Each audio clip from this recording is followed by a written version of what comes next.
Welcome back, everyone, to Nosedive.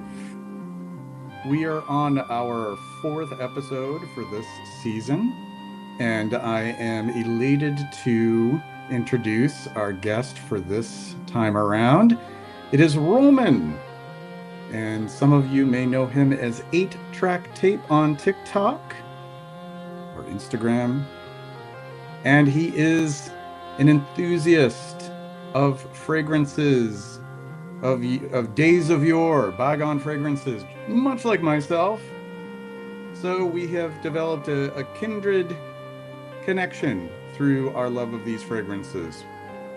And I think that you will thoroughly enjoy this conversation and find him to be absolutely charming as I do. I will be bringing him in shortly. I decided to dabble with a background here, just because like I feel so vulnerable showing my office. So this time around, I realized that my camera has this lovely background, which makes it seem a little bit more surreal. But the thing that I want to test out is if I am holding on to a bottle, if it shows up okay. And look at that, it does. I'm hypnotizing. You're getting very sleepy. This is Azure. I love the shape of this. It's sort of like a cog. So wild. We'll be talking about this soon. We're going to be talking about several fragrances from Estee Lauder. We will not be talking about boycotting Estee Lauder because all these fragrances were released 20 or more years ago, 40 or more years ago. Um, so we're not talking about Estee Lauder as it is today. We're not going to open up Pandora's box and discuss that. This is classic heritage Estee Lauder that we're talking about. And we're going to be talking about plenty of other fragrances as well. We're going to cover some Halston. We're going to cover some Ralph Lauren. Roman has some goodies up his sleeve as well, some things that may even surprise me. And you know me, I'm hard to stump, but I bet you even he could stump me. I'm not all omniscient when it comes to fragrance. Don't believe that. I'm always learning something new. We're going to take a look at the comments here. Nobody is contributing to the comments yet. However, we do have 12 people tuned in. I would love to hear from at least a few of the 12 people who are on the live transmission of this live stream. Just chime in, introduce yourself, let us know the scent of the day. I don't know who or what that is, but we're going to delete that. I'm very good at deleting comments. This is my home. You are welcome to leave if you do not appreciate what I do or my guests. So you will be immediately exterminated. So 12 people who are watching at the moment. We're going to get started with this conversation.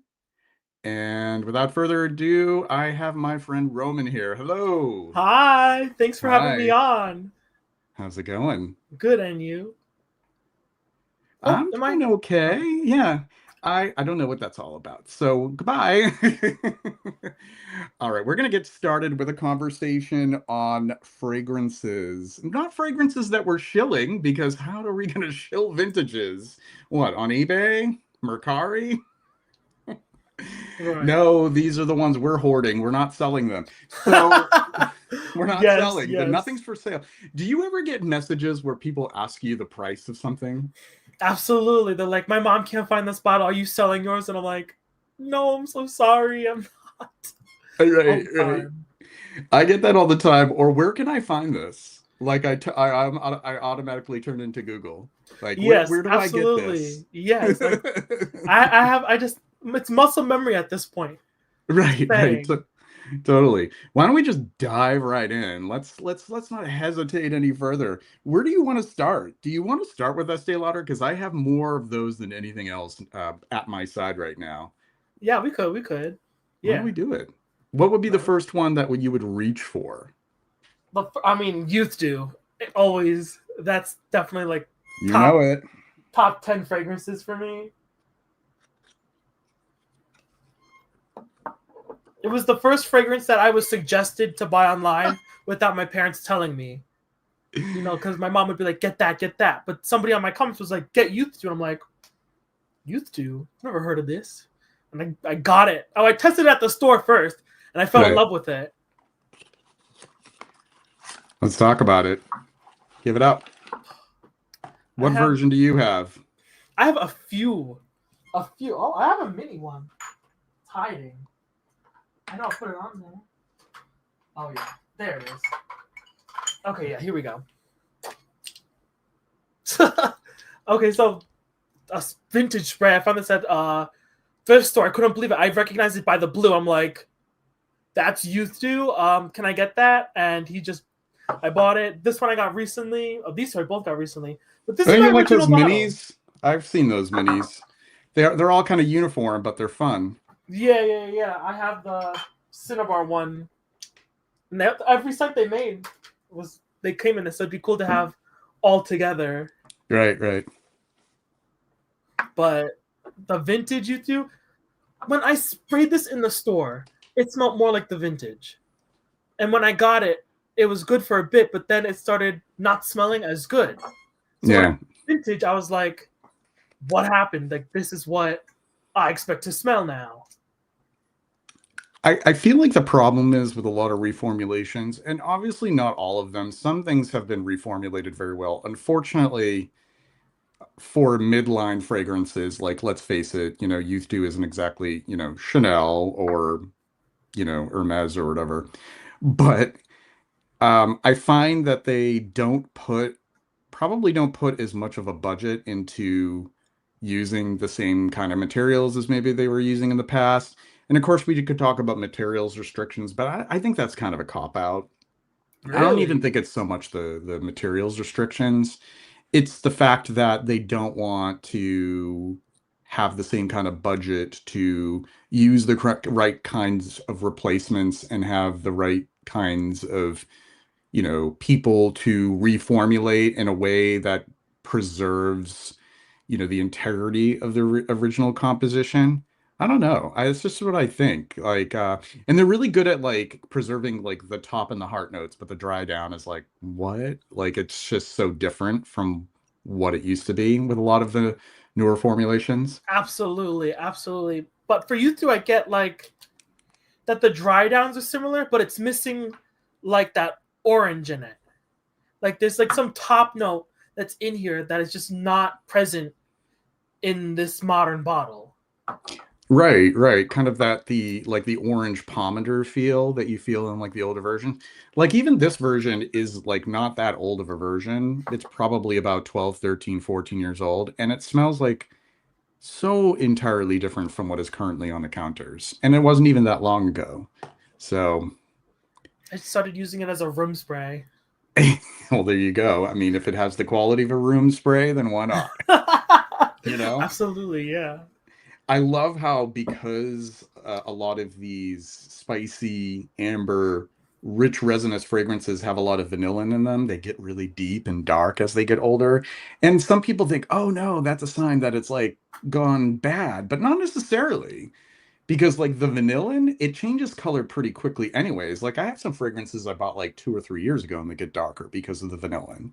They just get really Really? dark because of it. Yeah. It Yeah. just it just gets Wow. darker, it gets deeper in color. And like some of the old versions of this and its younger sibling, which I'm sure you're gonna know what I'm gonna pull out, is Cinnabar as well. The older versions are almost like pitch black. They're so dark. Really? Oh, but they must smell Yeah. incredible. Yeah, here's this. This version is not that Oh, old. This is a version that has a longer ingredients list. So this is post regulatory changes in the 2000s. This is not like a deep vintage, but it smells great. And this is the thing that I like to remind people is there when you're collecting vintages, it's all about getting that sweet spot, like where it's like you risk having it turn, right? When it's like really old. Um, but you can get something from maybe 15, 20, 25, even 30 years ago that it may not be the oldest formulation, but it's the one that is most likely to have, retained its original scent because it hasn't been sitting around languishing forever, right? right, So right. that's why I think it's good to kind of aim for like You know, even if it's like a 70s fragrance, if it was still in production in the 90s or the 2000s, like just go for that because it's probably going to smell almost the same, you know? Cinnabar is one of those fragrances I'd love a full bottle of, but they're pricey. Yeah, Because the older versions, even these versions from not that long ago, they tend to be a lot pricier now. anything that's not their new cold, just random bottle is so up there in price. Right, right. Yeah, yeah, and it's surprising like how much these went up. A lot of the Estee Lauder that got repackaged into like the more uniform bottles. Um, the older versions just were completely like went up in price, and then they had the what is it, the Estee Lauder Legacy line that they did recently, where I wasn't really too into that because they're completely changing the compositions. Like, what's the point of that? You know what It's I a mean? cash grab. It's a quick. I saw a review on that. I'm like, so it's the vintage sense, and like, no, they're reimagined. I was like, Reimagined. Why reimagine it? Like, and obviously it was a commercial failure, so that was just a big old waste of time, you know? Like they're yeah, already on like yeah. they're already on discounters now. Or they've been discontinued. I don't even see them at like Macy's or anything. Like, I'm trying to think of the name of that store that you can go into that it has like a lot of the Estee Lauder and LVMH stuff. I forgot the name of it, but they're often in like outlet malls and stuff. And I saw them in there and they were like 60% off. And it was like a year after they were released. So all of that pomp and circumstance, the big launch, and it was a flop. Because I think the thing is like people who are don't have that connection to the original name, they don't really know what they're dealing with to begin with. Like a lot of younger people who are not into vintages, like Azure, like what's that? You know, like it's, and then the people who do have a connection with the originals, that's not going to appeal to them either because first of all, it was way too expensive, right?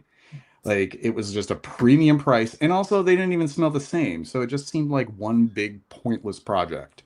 it's just so weird. It's trying to like make the names relevant again, but the names can't be relevant to the new generation when the old like it's that back and forth that Yeah. they didn't market enough or research enough. All right, right. I find that there was a lack of that. A lot of this like focus group crap and the market research that's done currently, it, I don't know. I just find a lot of it to be embarrassing. Not to knock on TikTok because that's your platform, but like I think sometimes they rely a little too much on it. Absolutely. You know what I I mean? don't TikTok is good, but I've had more success on Instagram. I've Yeah. done way better. I've met more people. TikTok is like slop at this point. Like everyone's like, "Do you remember this fragrance?" And I have the vintage and the original, and they're selling you a modern formulation, and they're like, "You're gonna love it." Like it doesn't smell anything like the vintage, like the Yeah, original. yeah. You're just getting that money. It's all for money now. TikTok is all driven around making a quick buck. Right, So right. Well, when you go to Instagram, you find the adults. That's how you found me. yeah, yeah, yeah. I couldn't believe there was two different crowds from Instagram and TikTok. I was like, Yeah. none of y'all are on TikTok. Like we didn't No, meet. no, I Look, can't TikTok keep doesn't up with push me it. out. I mean, I guess if I forced myself to, it just doesn't fit my schedule. If that makes sense. Like I'm just too used to like more traditional social media. Right, right. I don't know if part of it that has to do with my age. I mean, I'm a Gen Xer. Um, but yeah, I can't do like the quick. I'm more like slow. Like I like slow and deliberate. Like really getting down to the nitty gritty. Oh, we have a question here. Why do you think Cinnabar has such a loyal following? Roman, do you want to Okay, tackle from that question? a lot of what I see was people getting it as a Christmas gift because my following is really just Gen X, so it's their memories that I'm speaking from, but they get it for Christmas or their grandma or parent was wearing it, and I don't. They never really compared to youth do, but the people who smelled Cinnabar, I've never heard someone say anything bad about it. It's just like an incredible fragrance. It's so memorable. It has a lot of good memories behind it, I think. Yeah, yeah, definitely.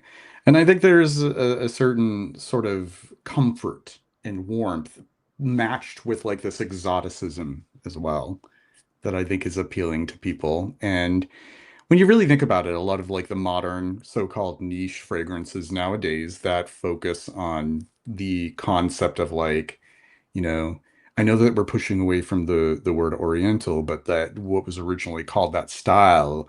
Um, I find that a lot of them, it's just like a natural progression. You know, once they smell something like opium or cinnabar, it's like, why wasn't I already aware of this? I was too young to remember smelling it everywhere. Right. But, you know, like me, I wasn't too young. Like it was pretty crazy. Like these scents were everywhere in the ether of my childhood.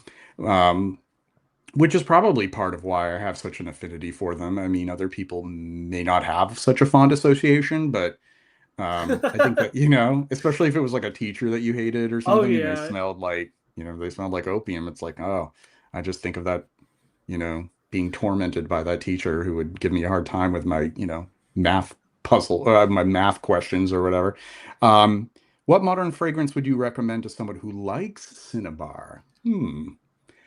Well, I have my pulse on, this, Roman. I have my pulse, my finger on the pulse, rather, of modern fragrance as well. So, a comparison, that is a good question. I would say, um, there's a really good one, and I don't know if it's exactly modern. I don't know how long ago it came out, but it smells great. It's called Tu Lipano Nero, and it's by I Profumi da Firenze, and it is in a similar vein to it. I wouldn't say it's exactly more modernized, but it does a better job of recreating that scent than like the modern formulations right now. So if you're looking to not necessarily spend like, I don't know, 150 bucks on like a vintage version of one of these, then you could spend maybe like 80, 75, 80 bucks on that. I Profumi di Firenze, Tulipano Nero. That means black tulip in Italian. That's the one that just comes to mind off the bat. And rank Cinnabar against Youth Dew and Opium. Wow, that's tough, right? Cinnamon is just, it's such an incredible, it's like the cinnamon in Cinnabar is so incredible. It's just so unique, but unfortunately for me, I only have newer bottles of opium and they both reeked on my skin. I remember washing it off. I could smell it smelled like chai latte. Like it was Eek. gorgeous. And I liked it though. I liked it though. Oh, It you do? Oh, definitely, okay. yeah, it smelled great, but I thought it was like a musk or a civet. But I was wearing a modern bottle of Youth Dew, the oil, the bath oil, and I smelled the same opium note. I'm like, why does this smell like opium on me now? And I looked at the notes and tried to compare, and I think it was the Tolu balsam. I think if I'm saying it correctly, that Yeah. in my newer bottles of opium, I think from the 90s and then one from the 2000s, it would only smell like just that, like the strongest of that, and maybe a musk. I just did not like it. I've been told that anything after 91 is not worth getting for opium. Interesting. So Oh, interesting. I Yeah. really need a vintage of that. Yeah. Yeah. But You have to get a vintage of it, probably. I wouldn't pinpoint the year 1991 exactly, but I think that the bottle that I have is from the early 90s, late 80s. I have an eau de toilette. I'm still looking for a decent bottle of the parfum. Tolu balsam, though, I don't think it's Tolu balsam, and I'll tell you why. Because I'm familiar with like the raw material of Tolu balsam from my time, studying perfume making, and it's a really beautiful scent. It's like sort of adjacent to like benzoin, but it's much more cinnamic. And actually, it's really good at, really, when you think in terms of like perfume chemistry, it extends that cinnamon feeling to the dry down because it has like a lot of cinnamic compounds in it. So it may have something to do with like maybe the other fixatives or musks or something that were being used in the 90s when the older ones were being restricted. I don't know.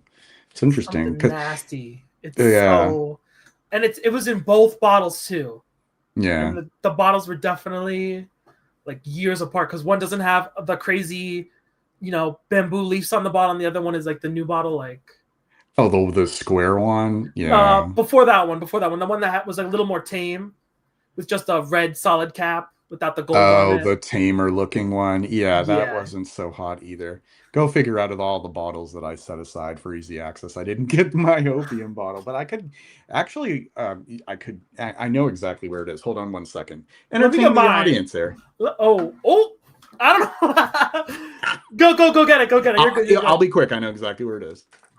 Youth do though. A vintage of youth do. Well, modern youth do. The way this dries out, it doesn't have that orange to me in here. So this is just really spicy. It's like I want to talk about vintage fragrances that could be worn for men today, because some vintages are just so deep and spicy. I feel like Youth Dew is definitely a unisex fragrance. So this is the version I have. So it isn't the built-in atomizer, and the thing is I'm very nervous about really like old opium because I'm afraid some of those really nice top notes will have soured a little bit. So once again, it's the sweet spot. It's like late 80s, early 90s. So this is the bottle I have. But I know what you're talking about. This gets more minimal in the later bottle, and then after that one, it just turns into that square one, which is absolute bilge. I wouldn't Yeah. wouldn't spend any time with, but that's the one that I have. And what you were saying about these, yeah, I totally 100% agree that in modern times, all of these are definitely unisex. Like I wouldn't smell this on a guy and have any sort of association like, oh, he shouldn't be wearing that. That's Jean That's Scent. Hello, vintage Amazon. That's an Hermes, a lovely choice. And we had Ernie here. Oh my God, 8-track tape, my favorite 80s fragrance reviewer. Do you know who that is? Is it really your favorite? that's my friend. That's my best friend. Okay, Yes. good, good. All right, we don't have to get rid of. Yeah. I'm on patrol here. I'm like a watchdog. Okay, great to have you here, Ernie. And then Nicholas, have you guys tried Youth Dew Amber Nude? It's a beautiful flanker. Nicholas, I actually have never tried that, but I've heard that it's pretty good. How about you, Roman? Never tried it. Although I do want to see. I do want to continue the Youth Dew line and see how it like developed over time, because I know they've released a few different bottles out there. Right, right. Yeah. Oh, Ernie says he's my fave for real. Does that mean for real? Am I Yes, it reading does. that Yes, for you're good. real? Yeah, Okay. yeah. I was like, FR, that must be for real. That's how in the loop I am. Um, yeah, yeah. I mean, I'd be willing to try the Amber Nude, but I'm at a point where I've reached critical mass. I'm not really trying too much else. Like, if you have a notion, you know that I've pretty much covered all my bases at this point. Um, I have some other Estee Lauders here. Oh, do you know about this one? This is an oldie but goodie. This one was actually from the 60s. Estee. It's one of those I don't have yet. I've seen it though, but not many comments on it. I've not gotten a lot of comments on it. I've gotten comments on, I think, Private Collection, Oh, that one's really nice too. I have that stuff like sitting here. that. And then I think one that came out in the late 80s. Oh, I forget the knowing? name. Oh, I have knowing. Knowing too is another one. Yeah. Yeah, this is a stay. This is an aldehydic floral. There are these really good, kind of like a precursor to Rive Gauche Really? in a similar vein. Yeah. I feel so nostalgic when I smell these aldehydic florals, and there's just like this green current, going through them, and a little bit of this like fruitiness, but not a sweet fruitiness, like almost like a tart berry kind of fruitiness. Yeah, it's beautiful stuff. That is a classic as well. And it isn't really given as much attention as some of the others. You're right about that. It doesn't come up as much. Yeah, Not sure why. it's just one of those 60 cents. It's like Calandra, the metal one. I don't know how to pronounce it. I don't want to. Oh, Calandre and then Metal. Oh, those Yes, are both those. beautiful. It's like Yeah. those, because we're mostly talking Gen X here. So like you had to know somebody was wearing that unless you explore it yourself. So I guess not many people's parents were wearing that, like, because not many people, I don't think anyone ever talked to me about Calandra before Yeah. you guys. Yeah. Like, Oh, me and Jane, pretty yeah, much yeah, the two torchbearers of vintage fragrances. absolutely. Yeah. Calandra is one that I used to see in magazines when I'd go through magazines when I was younger, but I don't recall seeing anybody with the bottle. And if I did, I probably would want it, even as a kid. I mean, it's a very like imposing bottle, like that frame. Absolutely. But Paco Yeah, Rabanne yeah. was as a designer, he was very much into this futurism, brutalist. So it's so cool how architectural those bottles are. This is the Alliage, the one I was chatting with you about earlier. So Alliage came out, I believe it was 1973 or 4. I don't have a bottle that's that old because, again, I don't want it to be like this turned fragrance. Like I've been burned too many times getting them bottles that are that old. This one's from like I believe the late 90s and it still smells terrific. And like I was saying earlier, this is a very earthy they call it what I find amusing is they call it a sport fragrance spray. But this is in no way what you would expect a sport fragrance spray to smell like, because we're talking about like early to mid 70s. It smells very like outdoorsy.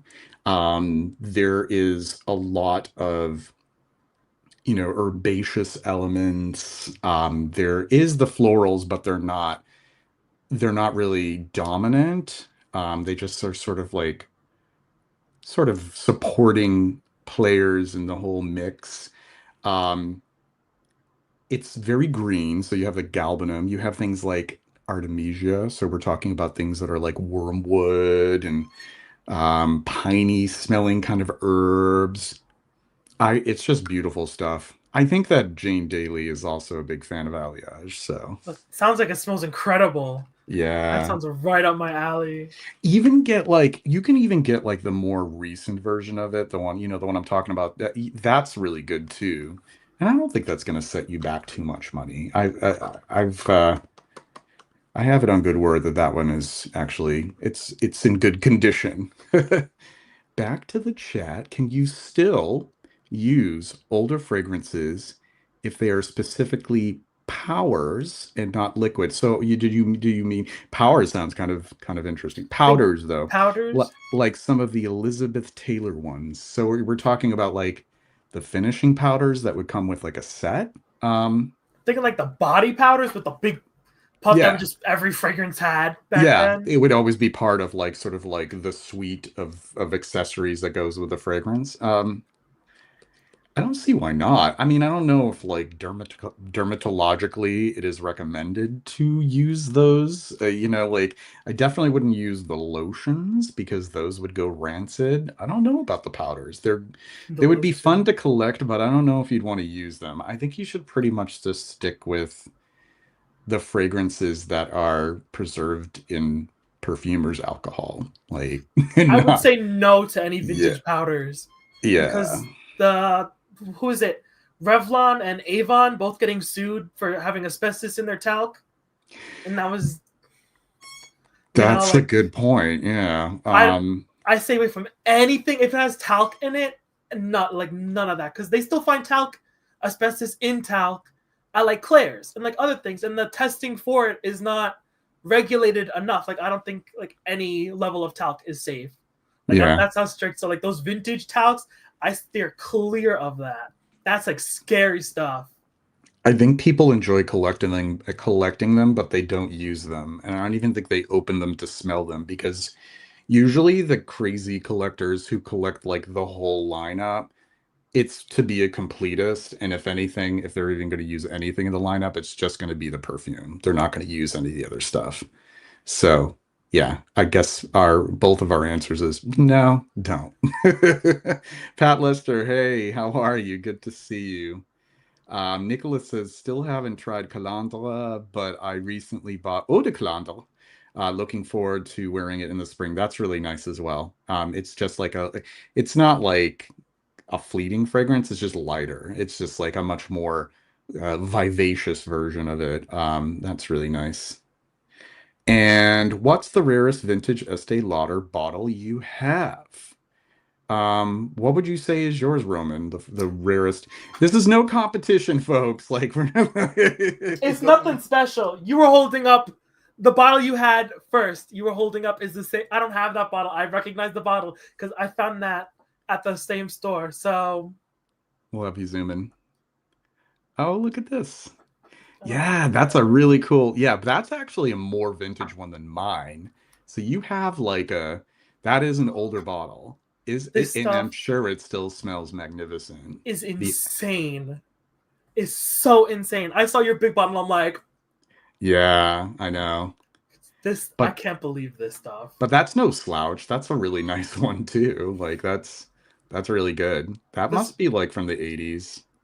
That's same got to seller be. had them. I didn't. I only. They were both together, but I only knew Youth Do Blue Yeah. because. But I was there again, and I'm like, you know what? Let me just get that. Why not? Because I think it was less than $20. Yeah. I Yeah. just got it, and I'm like, oh, it's a vintage fragrance. I'll okay take it. And I've worn it twice because I don't want to use it all. But this is just crazy. Like definitely one of the craziest scents. Yeah, yeah, it's a powerhouse. JD3358, greetings, scent of the day equipage from Hermes. It's a lovely one. Pat Lester, scent of the day, louder for men. Do you have one from the 80s? I don't have one from the 80s, but I have one from the 90s. Again, you know what? I just like I'm not obsessed with getting original versions. Like if it smells good to me, and it's been recommended. But I do have one with a gray cap. Are you familiar with this one, Roman? I've heard about it, but never. I haven't put any focus into trying to get it at all. I think you would appreciate it. It's not like I think that maybe you probably would get tired of like a lot of the men's fragrances that tend to be just like, oh, this is another spicy fougere. This is another one. This is another. There's a lot of them. But this is a men's floral. It's like a floral chypre. And it is a monolith too. And the cap matches my sweater. Exactly. Exactly. Oh, look at the cap is it's disappearing on my sweater. This is Lauder for Men. And this is the version that this is what was recommended to me when I was researching it before I got a bottle, is to get one that was made in the UK for whatever reason. This is some time ago. So I got it. And it smells so good. Actually, I think that I want to put this on right now. This is my scent of the evening right now. Do you hear that?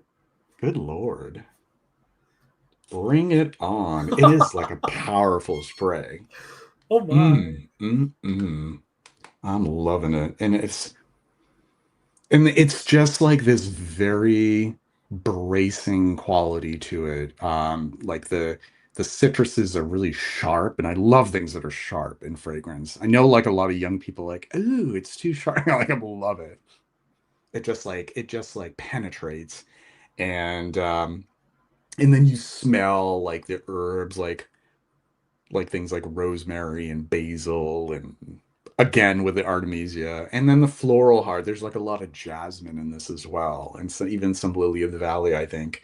But it is just quintessentially masculine as well. It's just from an it's really of its era. It's just beautiful, beautiful stuff. So Lauder for Men, check it out. To keep an eye out. Try Hopefully to it'll find come. It'll the manifest. green cap. Don't worry about getting an original version of it. Don't just if it's a green cap, it's good. Okay. Made in Bet. the UK, I guess. I mean, I think all the green cap ones are made in the UK.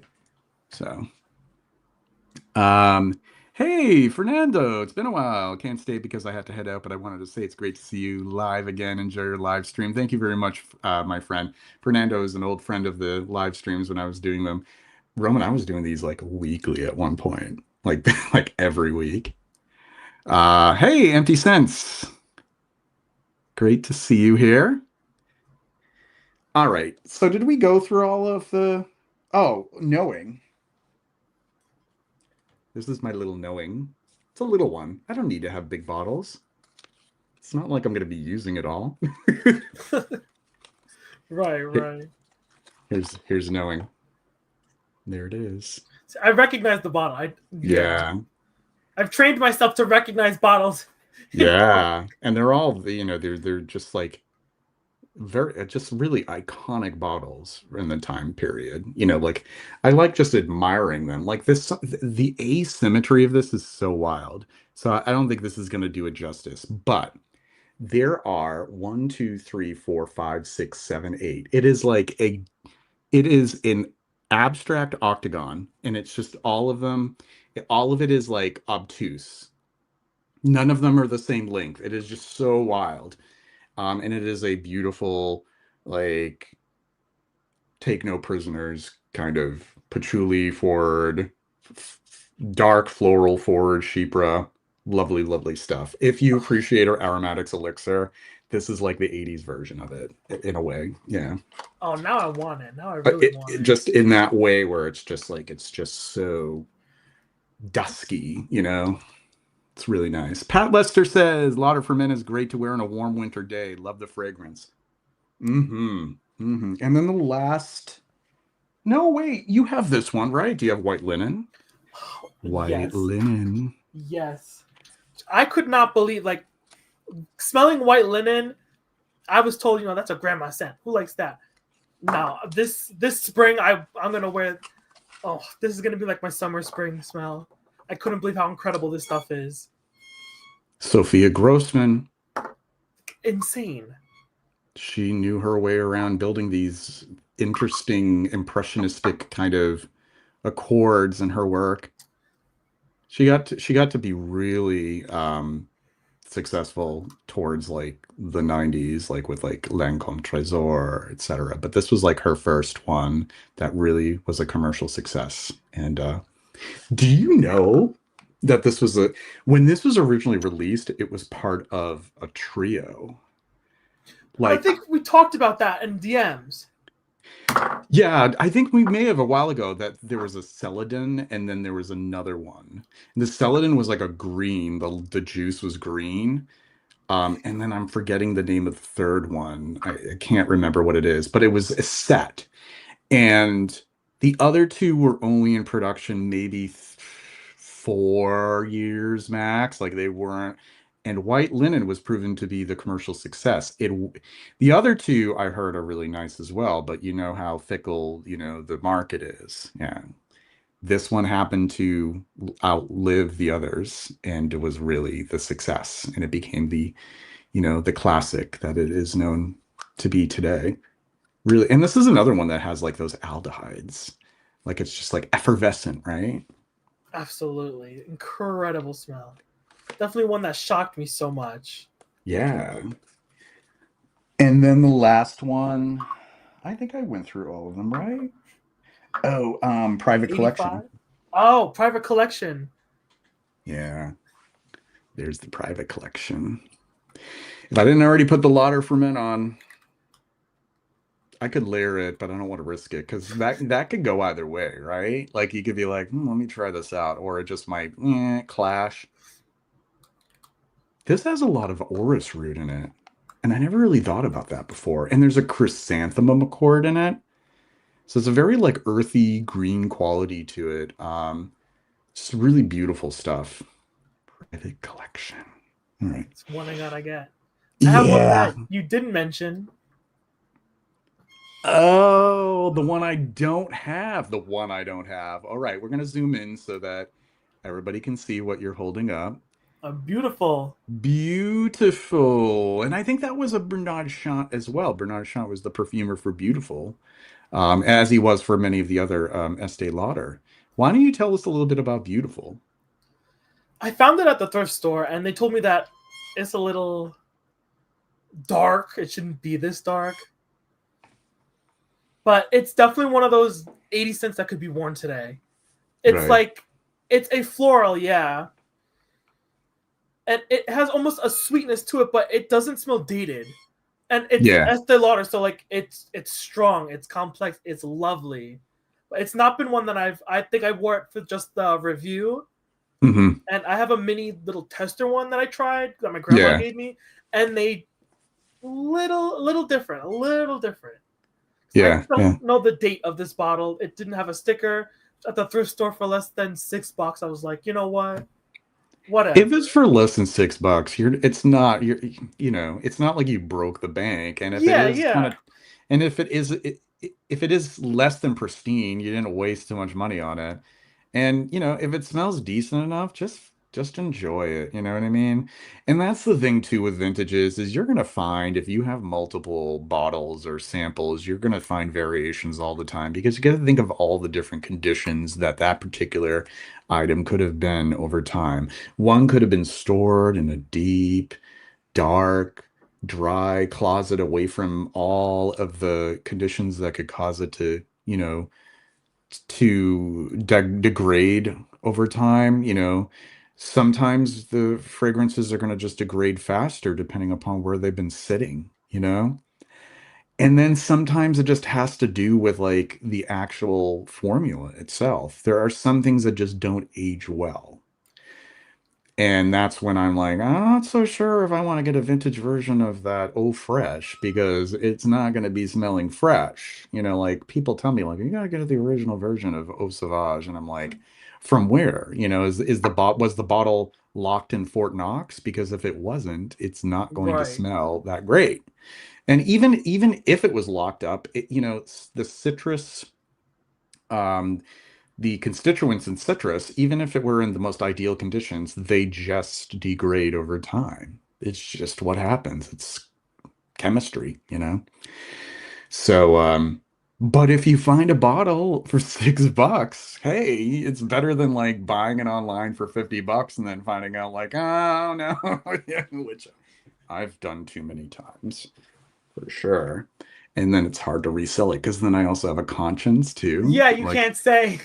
right. Yes, Hey, yes, this yes. vintage, you'll love it. And like I know that it's kind of spoiled. Like I would feel kind of shitty about it. Hey, AM Absolute. Great to have you here. Glad you enjoyed the name Nosedive over Effluvium. I saw the comment earlier. Um, so now that we went through pretty much all of the Estee Lauders, including Beautiful, the ones that we have at least. I think there's what else is there? Like Spellbound. I don't have Spellbound. Spellbound's the other one. That's the other one Right. people tell me about. Yes. Yeah, yeah. I mean, I can't have every single one of them. Like I have to draw the line somewhere. Why don't we shift to something else? What do you want to share? What was something that you were enthusiastic about sharing with us? You said different variations with the same like bottles and stuff. I have that for Halston. I have like 8 bottles of that stuff. Oh, show us. Dude, let's So have some Halston show and tell. I brought out just 4. Here we go. All All right, different. So let's take a closer look. they're Look at all that. different batch. Oh, I believe these two are the same batch. Yeah. These two are the same batch, but they're all. Besides that, like this is brand new. The first, when I got these two are like 80s, Yeah. but this one, I think I got this at the estate sale that I went to, Yeah. and I was like, oh, it's whatever. It's half use, so I'll just wear it, whatever. I sprayed it, and I'm like, it's so strong, like it made me sick. I wore this to Casey and the Sunshine. I saw him, Sunshine Band. I saw him live, and I wore this to that concert, and it made me sick. Really? It's. I looked at the manufacturer. I believe this is from the 70s. So I don't know Wow. if it's turned. It's definitely. Smells similar to the stuff in the 80s, but the wood in here is so amped up. It's almost rancid. It's just Oh, that doesn't too sound right. strong. It That is doesn't. too strong, like sickening strong. It must have something to do with it just sitting around for way too long and not the best place. You know what I mean? There has to be. Yeah, It's like a yeah, stale wood to it, and it's so like I sprayed it on my mom, and she's like, "It smells good because it does smell good, but when it's sitting and that's all you smell, it's yeah. like what's going on here? This is so." So I try to stay away from any 70s branded Halston and stick to the 80s where it's, not that Right. heavy. Or even get like a 70s release, but not one that's actually like made in the 70s. Like it's like I said, like it's such a crap shoot when you're buying vintages. And it could just have to do with like Halston. Like maybe after like 35 years, it just turns into something that's not as wearable. It could that's the mystery and the magic of chemistry. Like it's like some pretty complicated stuff what happens with these molecules. Like some things they just may smell great for a few decades maybe, and then there's just it turns. It just takes a turn. Like something in it just is just falling apart. Yeah. Absolutely, absolutely. And I've heard Halston, the Halston original is kind of like it's hit or miss with vintages because it might have just a lot to do with what's in it. I have two bottles as well. I have the cologne version and the eau de toilette. I have the two boxes here. Oh, I that love the EDT is cool. minimalist look. Um, so this is the cologne version. It's a lovely little cologne. Look at the beautiful color. Isn't that nice? It's like it's almost like a garnet color. And it probably was a little lighter than this when it was first on the shelves, but it smells great. Like I don't have any, oh, why not? I can't resist myself. I'm gonna Oh, layer this. No, I'm gonna try to find like a clean patch of skin. Hey, but I didn't spray my wrist, so I'm gonna spray right here. It's a cologne version, and it's totally takes a few pumps because it's just so crazy. It is just so like there's nothing like this on the market nowadays.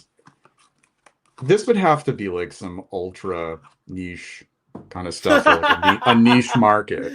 right. Because EA fragrances, the modern stuff, Oh, no. it's like buying a dupe. Like if you were in the 70s and had to buy a dupe of Halston, this would be the $5 dupe you bought. Like it's Yeah. such. I don't mind because I wasn't the most attached to it, but I love the vintage stuff too. It's just Yeah. so crazy. And just interestingly enough, the eau de toilette is like a little bit more amber color.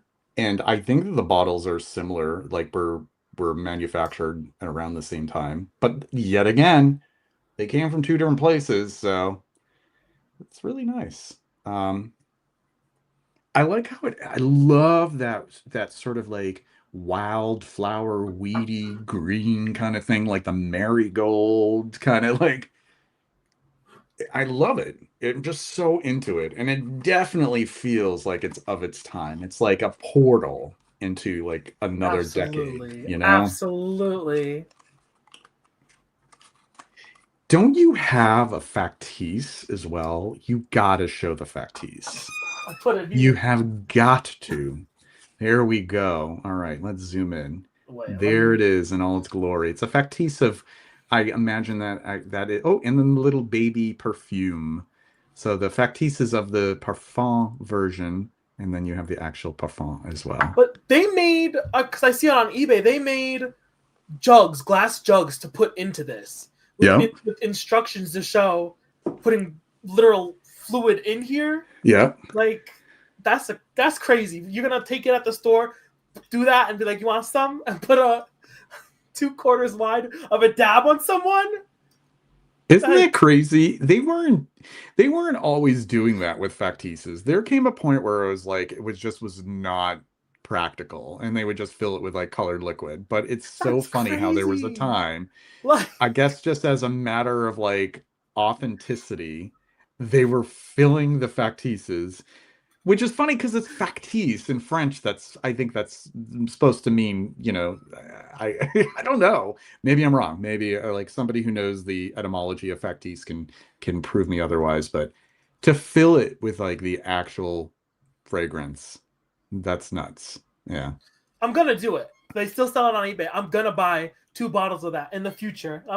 I'm gonna fill it for a video, but I'm gonna pour it back out into those bottles because it's so impractical to have this much, especially with the air in there. Like I'm not like Yeah. Yeah, the like air is important. Yeah, yeah. I will do it though, because a lot of the modern fragrance guys who only sell you to make your sex appeal go up. Well, not trying to be shady, but it's different because I only review old. These guys today, they smell old and they're like, you don't want to smell like that. Like, don't hate on that. But they're all No. getting their own display bottles and they're filling it up. But they're taking like, we're going to fill it up, and they break off the cap and pour bottle by bottle. So I have it almost handed to me to make that video on this. So I have to. I have to buy the big jugs of it. God.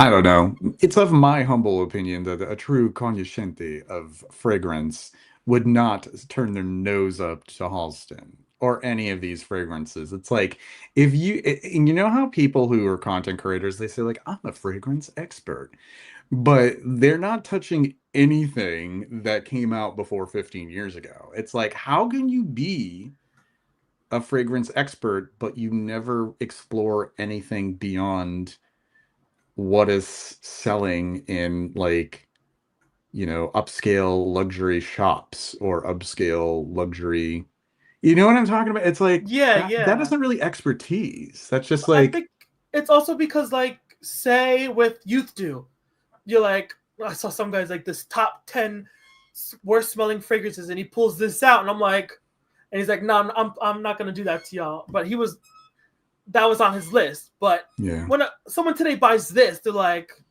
eh. But when you buy the vintage, then you're like, wow. Like that's all I've ever seen is when you buy the vintage of a fragrance versus the new. It's just so deep. Like there's a reason why our parents and older generations fell in love with these vintage fragrances because they were incredible. But when you see the reformulation today, you're like, that's gross. Who would want to smell like that? Yeah. And it's like you can't really appreciate the fragrance for what it is because you're only smelling a shell of what it actually is. Right, right. With most of them, like most of the formulations. I mean, hell, like even Guerlain is like hollowing out some of their classics now. And that wasn't the case even like a few years ago, like 5 or 6 years ago. It's just really gone downhill. Really has with the modern versions. Anuj Patel, my good friend Anuj. Thanks for stopping in. We have 18 people who are tuned in right now. I'm going to do a quick check of how many likes we've received for this stream. And at the moment it's at 15. Why don't we try to bring that up to 20? If you haven't already liked this stream, please do so. Hit the thumbs up. Let's get that to 20 while we are almost at the halfway mark here. And also, if you want some samples, buy me a coffee. If you buy 6 cups, you get a sample pack, but I'm only able to ship in the US at this time. The link is in a pinned comment in the chat, so just check that out if you're interested, or support the channel. If you don't want to buy 6 coffees, just buy one. It's $5. You're spending more at Starbucks every day. I'm sure you are. Here is Halston Couture or Couture. That's so freaking cool. And I don't know if this will pick up on the camera, but it might not. But do you see this right here? That's the signature. You That's can the kind of Halston. see it. The Halston signature. Oh, now that it's kind of like in a shadow, like you turn it and you see it Halston. Isn't that cool? And we'll show the bottle. I love when it's connected like this. It just is. The vintage boxes are always well made. They're I've much noticed better that quality. too. They're much better quality. Yeah, everything a lot more was put into pretty much everything back then. And here it is. Oh my This god. is not plastic. This is solid. This is solid. It's not plastic. Most things that are metal looking are plastic nowadays. This is actually like it actually tarnishes a little bit. Yeah. It's yeah. All of them. All of them are Yeah. tarnished on eBay. Yeah. But that's kind of its charm. It's kind of like, wow, this is real. This is the real deal. I'm not going to put a third fragrance on. That would Wait, be too give me much. 1 second to just check in my closet real quick. I have something. Oh, I should have thought about this before. Let me run back there real quick. this is Halston Couture. This came out in 1988. This is another lovely one from the catalog of Halston. Do you want to know what it smells like? It smells like heaven. I'm not going to list notes. I'm so tired Okay, of listing notes and telling you, oh, I smell. I'll read my review. Just go on to Fragrantica, base notes, whatever you prefer, and just read the review. And I I talk about it there. All right. got So it. what Okay, have you fetched for us? I've never almost passed out at the store until I found this in the vases section. You had to know to understand what this is, and Oh, zooming in. Look at that. it's in poor condition, but it can be restored. Yeah. It's the Halston Couture Factice. Oh, look at that. I was like, oh my god, find I was with my mom and brother. I'm like, see if there's a glass peg anywhere that we can find to complete it. Yeah. This is Yes. it I had love it. nothing on. I couldn't believe Oh, it. I just have it in my closet because I have to take that bottle cap and bring it to a glass maker, see if you can find something for that, and then a metal band for this. yeah. Yeah. And then this is just silver paint. It comes off with your finger, Yeah. so just repaint the top and stuff. I think it's a great artifact to hold on to. And if nothing else, if you can't really restore it to completion, you could even use it as like a vase. If you know what I mean? You're like, Yeah. we are sentient. Hey. Oh, this is one of my resident moderators. We've had people on good behavior though, thankfully. I think I got rid of most of the dingbats pretty early on in the stream. I have a mini of Couture and it's room filling when I remove the cap. Yeah, that's what it does. It's like a Oh my! genie out of a bottle. I can't wait. I can't wait to try it. I read somewhere that current generations can't associate these vintages as granny fragrances, so the youngest generation just likes the fragrance. There is some truth behind that because they weren't old enough to remember growing up with this stuff around. See, people who are my age, about, I'm 47, a lot of people my age will consider them to be like their mom's fragrance or maybe their grandmother's fragrance. And then even people maybe 5, 10, 15 years younger than me. But the newer generation, most of those people have either, like your mom, Roman, moved on to things that they deem modern, or they just don't wear fragrance as much, or they passed away if they're a lot older and they're not really wearing, like they're not around to wear them anymore. So, yeah, yeah. Which reminds me of my dear mom, and this is my wind song. I can't seem to forget you. That's what my mom. Yup. She was like, there was a big song with it. Everyone knew it. The commercial. Your wind song stays on my mind. Yeah. And she wore this when I was young. So it's like an immediate connection to core memories when I smell this. When I smell Golden Autumn by Prince Machiavelli. When I smell Charlie. When I smell Aviance, like vintage Aviance, because she loved to wear Aviance. Gonna have an Aviance night. Uh, hold those up again. Let's take a look at. So I have. Yes, yes. Yeah, not bad. Those are good bottles to have too. Yeah, anything like not the like mid 90s and later they don't. No, no, no, no. Nope. No, don't Nasty disappoint stuff. yourself by getting that. Yeah. This is how I first smelt it. I saw this and I'm like, Like what's the big deal, right? And that's this smells sad. And gross. that's the way a lot of people when they get like the current versions like, ooh. But then they may get the older version and it starts to, for the most part, make sense. Yeah. The vintage, it's oh god, it's just incredible. I couldn't believe. Oh Just my could God, I not forgot a believe this. Halston. The Oh, Z14. Yeah. So here it is. It looks like a red blood cell that turned brown. I need to get vintage men's Halston because the new stuff, I think 112. Oh, the Z14 today, not a bad smell. Not a bad No, smell. not bad. It's much more cinemic than the older version. But I wouldn't complain if somebody was wearing it. It smells pleasant. I like it. Yeah, it's nice. It's Um, nice. those would make great cut flower vases, right? Yeah, yeah. And We Are Sentient 4149 says Britney Spears Fantasy will soon be the Granny Chic BR 540 as well. Of course. Give it about 20 years. Absolutely. Yeah, yeah. Absolutely. Because that's what in the 80s, we're like, oh, this is the best thing ever. And then 40 years later, it's like, oh, I don't want to smell like a grandma. So all the fragrances now, 40 years, they're going to be like, or is it like the death of the granny fragrance? Because fragrances from the 80s, the things today are just, at least from what I've seen, like just so sweet, fruity, and all over the place. They're like crazy. It's crazy. Like Yeah, some yeah. scents from the 2000s, like Molecule, that's Uh, aged pretty well. Like that's oh, still yeah. an incredible, and it's what, 20 something years later. Right, right, right. No, no. I feel like some fragrances really do stand the test of time and they just smell absolutely timeless.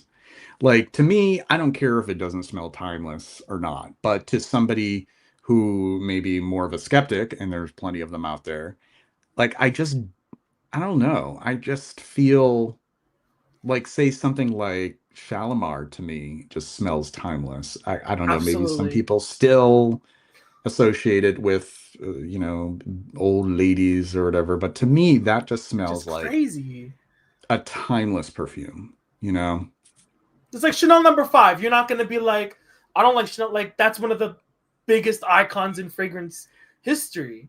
You Oh, can't but they hate do on those that. top tens and they throw in things like Chanel number five, like the worst smelling fragrances. Like, but then, what are they wearing instead? Like, if they're wearing some Pong monster of like woody amber aroma chemicals and it smells like burnt wood and rubbing alcohol.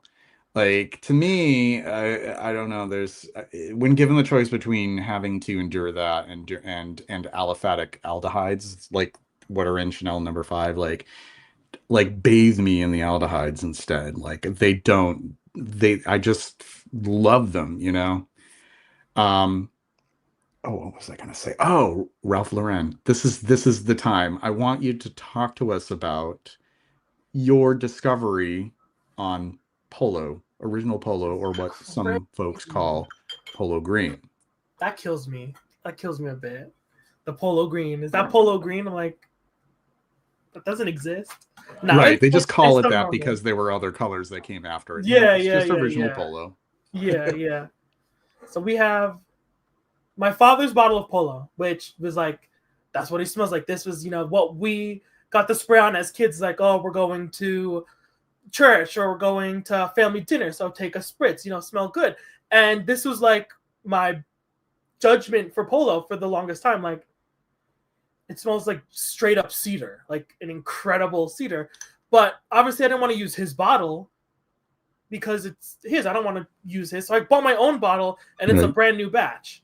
Hmm. Did not smell like the cedar. So I'm like, what is all this other stuff? This is not what I want. So I looked up his batch code and I bought a bottle from the similar time, Mhm. similar era, and it smelled more like the new stuff. Hmm. So the first thing I did, because you posted your bottle online, I was like, what is it supposed to have the cedar? Such a strong cedar, like, is that in it? Why does this smell so different? And I noticed they looked different. So I'm like, oh my god, maybe this is an Right. Let's older zoom in again batch. so we can notice like the comparison between the two. You can Okay. see the cap is definitely more lower quality. Like you see how Look it's, at that. Wait, so the one on the left that's the counterfeit, right?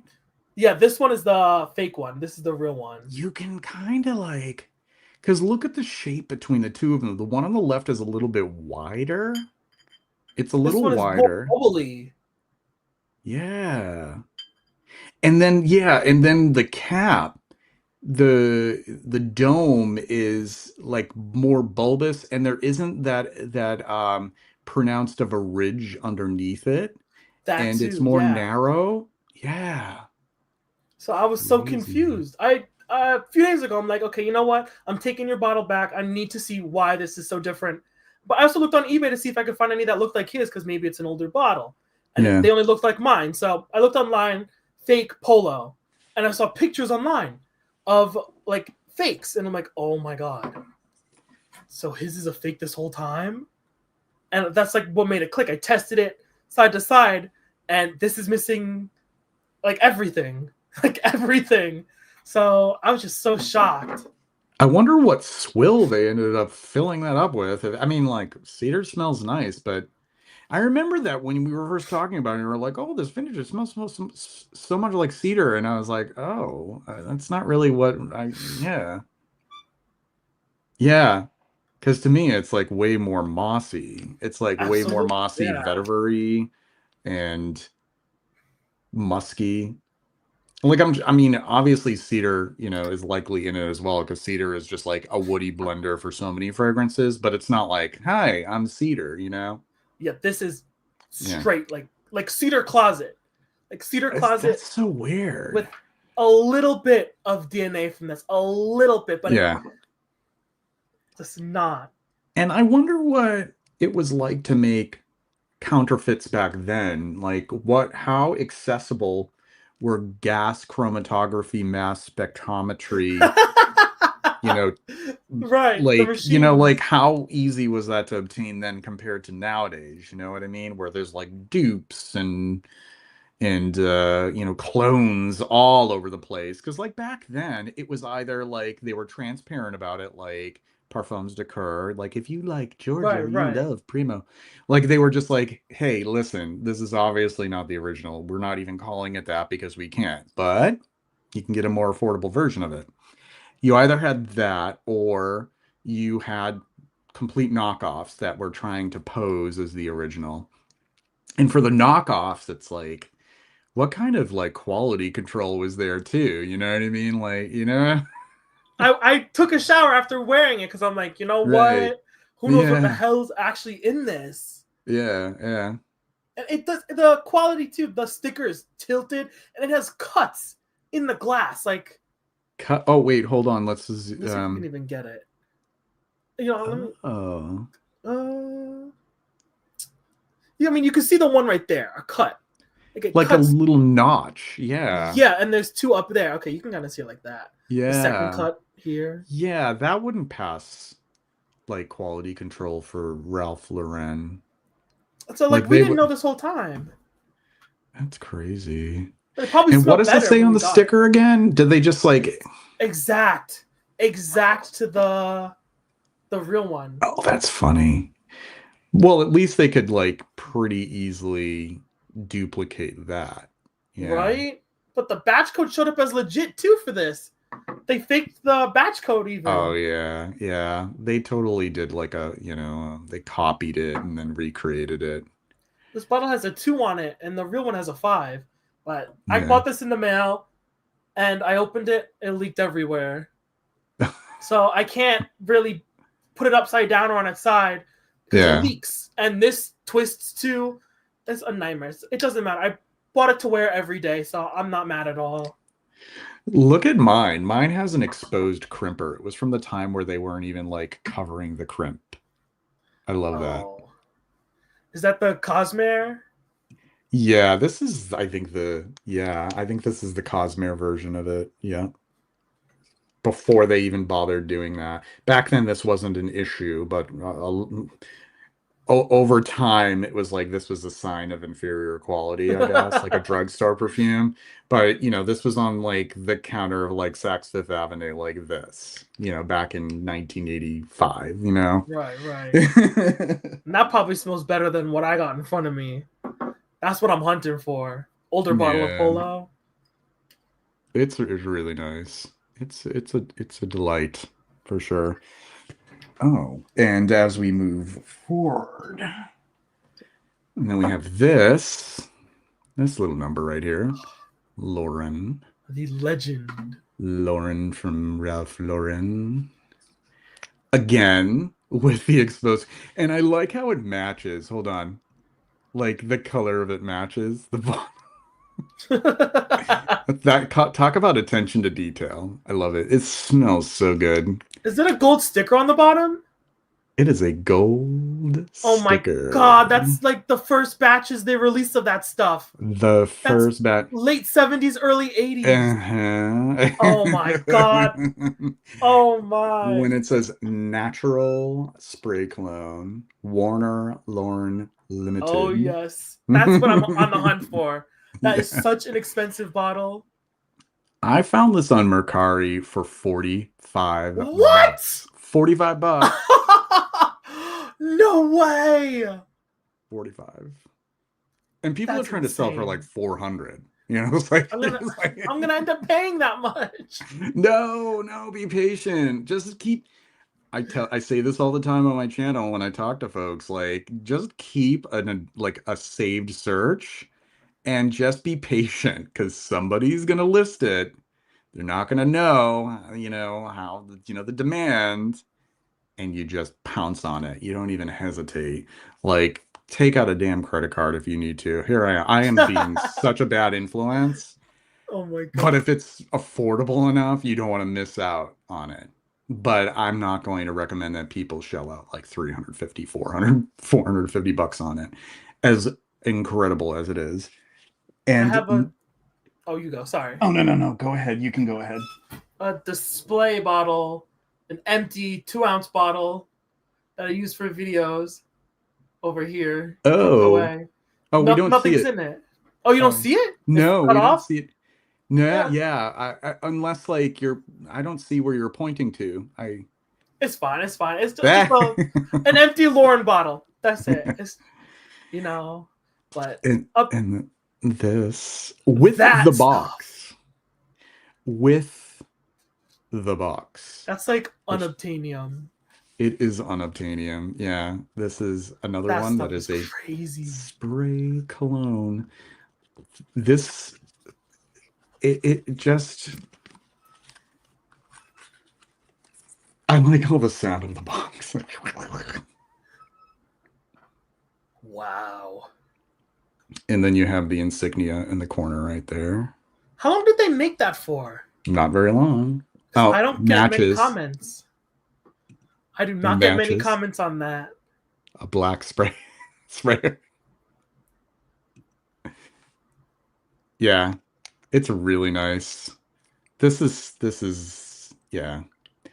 I would say this ranks up there with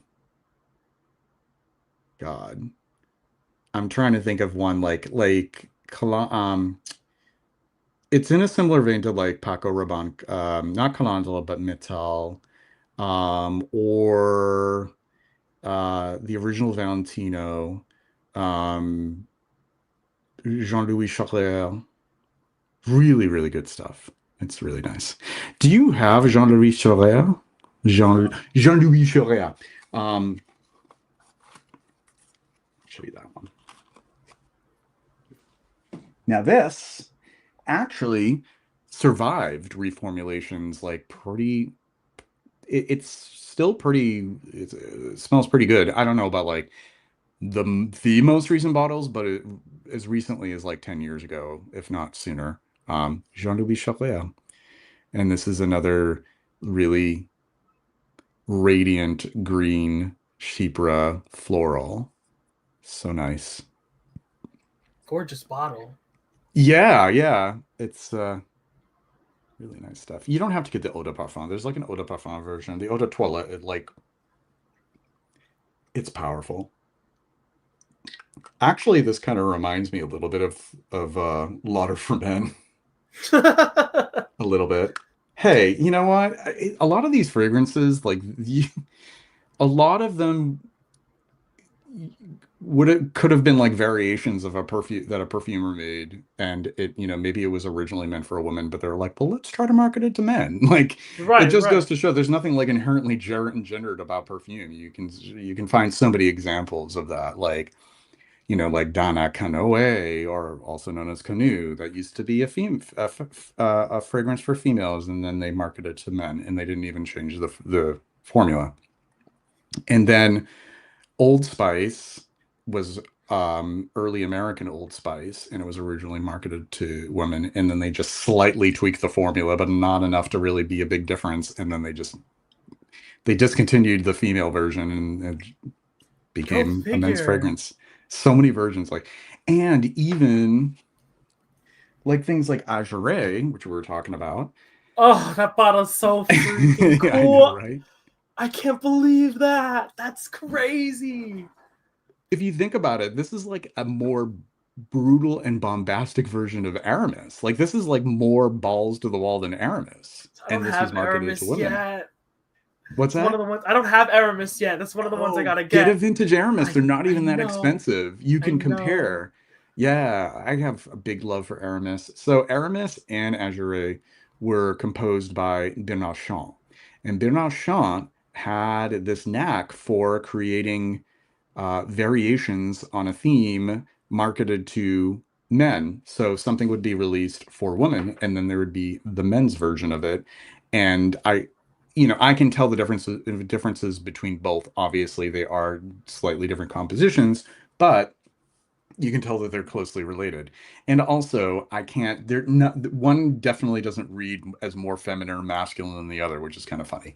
So you have Aramis and then Azure, and then you have Alliage and Aramis Devon, which is, it wasn't a flank, or Aramis was kind of its own nameplate, like even though it was made by Esther Lauder. So there's Alliage and Devon, and then there was Cinnabar and JHL. I've heard about that. Someone told me about that in my comments. I was ready. Like, oh, I need that. I need what for men. For men, Yeah. absolutely. Yeah. And it's like a little bit more kind of rough around the edges, but it's like I can't like Cinnabar to me doesn't smell like inherently more feminine than JHL. Um, and then also Aromatics Elixir, also composed by Vernachat and Aramis 900. So yeah. And they're just very closely related. He was able to just kind of do a little bit of tweaking here and there, just a variation on his composition, and then it would be released as a men's fragrance. That's so So the awesome. margin of difference is like, oh, come on. Like if you were to have somebody blind test, nobody would be able to be like, oh, that's definitely the one that was meant for men, and that one was the one meant for women. No way. No way, Jose, would somebody be able to do that. But with that being said, I do have my two bottles of aromatics elixir over here. What are your thoughts on it? I have my grandmother's personal bottle, and she's Puerto Rican, so she said it smells like meow. My brother used to say it smells like meow. Like, I don't want to say it, but like Meow. What? like I like wouldn't. urine, like urine. But I was like, for a Cool. second I smelt that, but I guess to an untrained nose, you're like the way it hits right away. But when you like actually wear it and spray it, which I made the mistake of, this is an extremely dark bottle. I got at the estate sale.